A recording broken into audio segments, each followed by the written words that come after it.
Welcome back to another Etsy video, guys. Today I'm going to show you how these, just a pair of AirPods and their case, mixed with a little bit of this, is going to make you a lot of money. So let's get straight into it. So just take a look at these, okay?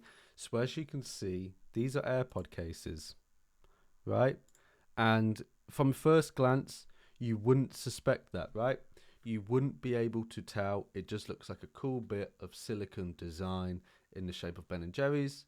You know, you can get them in all different shapes. There's a Nutella one. It's a little bit blurry. You know, Hubba Bubba, standard, Nintendo Switch, you know, all these different designs. Heinz Baked Beans, Pringles, Pokemon. Be a bit careful with that due to copyright, but you know what I mean? Starbucks cup, Sour Patch Kids, very terrible thumbnail on that. If that's your store and you're watching this, please don't do that. You know, cool designs like that. Okay, so there is so much money to be made in just protecting your AirPods. Okay, so people like to customize AirPod cases. They like to add unique designs, and they're getting a bit bored and getting a bit stale of cases like these, right? Which is why having a cool design like Nutella around your AirPod case stands out. It looks attractive. People will spend extra money to pay for that because guess what? It's worth it. Products like this is fighting for the lowest price point, okay? But products like, you know, these you can go higher, right? Because there's less supply and it makes for such a more quirky accessory. Okay, so people pay extra.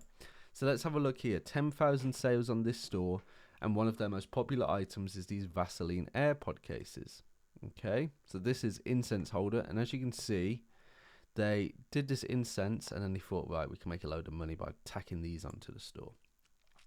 So here they are, and what we're going to do is we're going to source them. So whilst that's loading, let's have a look. Okay, so they've just gone for this because obviously it looks like the Vaseline tub, right?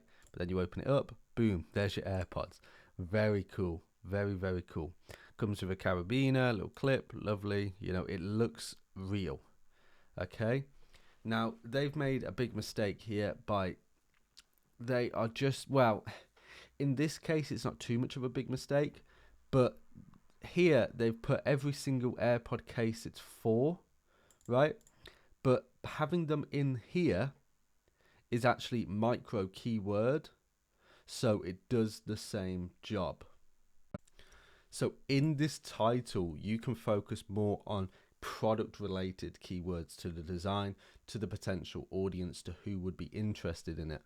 But this type of product, people aren't going to be really searching for this unless it's in a jokey way, right?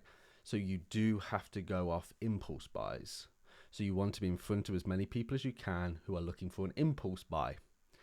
So down here, they've got the keywords right in at the top two, right? AirPods case, Pro, Pet, blah, blah, blah, blah, blah. This is where Etsy picks up the keywords in the description. You know, in this top section, anything down below is not picked up, right? So this is where you want to be reinforcing your keywords from your title, right? So Vaseline AirPod case, for AirPod case 1, 2, 3, 4, 5, 6, Pro, Pro Nano, Pro, iPod Pod, iPod Nano, whatever, right? And then here, so because he's going off impulse buys, protective AirPod case, Shure, wireless charge, compatible AirPods holder, not something I'd have in the title. That'd be a selling point in the description, in my opinion. But that's where you want your keywords, and you don't want to be dumping them. You want to be flowing them into an organic sentence so it all makes sense, it all looks nice and pretty. Then, you know, premium things, shipping information, delivery times. Look, you can tell he's drop shipping from that. And here's the products. Okay. So if we have a little gander in here, you'll see this supplier is selling a whole bunch of them, right? Fiji water, Hubba Bubba, Doritos, you know, so you get the idea. Bud Light, probably not the best one to be selling at the minute, but Absolute Vodka. So you see, like, there's some really nice AirPod cases you can be selling, and this supplier has got really nice photos for them. Okay, so you can come down in here. Look at that egg on toast AirPod case. Some of these are very, very fun, very funny, right, and very fun and playful. People will like these. You can sell both of these in one listing because of these photos. Look at that, right? So I have just stumbled upon a supplier here that is fantastic. There's the title. Okay, positive feedback. Bit of a new store, but I'm sure you can figure something out from there. You can probably source these through another supplier if needed, or you can join our Discord where we have a private supplier who will source them all for you, right? So I've filtered this by most recent, and these cases are selling. They're selling like hotcakes on this store, right? So let's go on to the next one. Here's the Nutella one, bit blurry, so we will ignore that. There's the Vaseline. Here's someone selling the Takis case, new store, but it shows people are doing their research correctly, right? Here's that incense holder again, and here's just some cool looking products. Now here is a store that only sells AirPod cases and accessories like that, right? So they've tried to sell the generic ones, but they don't really work. So you'll see all of their most recent ones are popular, cool items, okay? Frappuccino, Pokemon, poop emojis, leather ones, ladies handbag, that's very cool. Mouse, Kirby, Mario. You see, like these are very cool, very standout, appealing products, right? Like look at that. How cool is that for your girlfriend? Okay, so these style of AirPod cases just are fantastic to sell. They are just a great product, great scalability, and super easy to manage. The benefit of AirPod cases is you get one listing set up perfectly. You do all your variations, your description, your explanations, your keywords, and then depending on if you're going impulse buys or to a certain demographic, you can just duplicate that listing. Now all your variations are in place, your quantities are already in place, the framework is in place, so you're just doing very minor changes, changing the photos, changing the prices, changing the actual product names and top of the descriptions, and then boom, you're off to the races.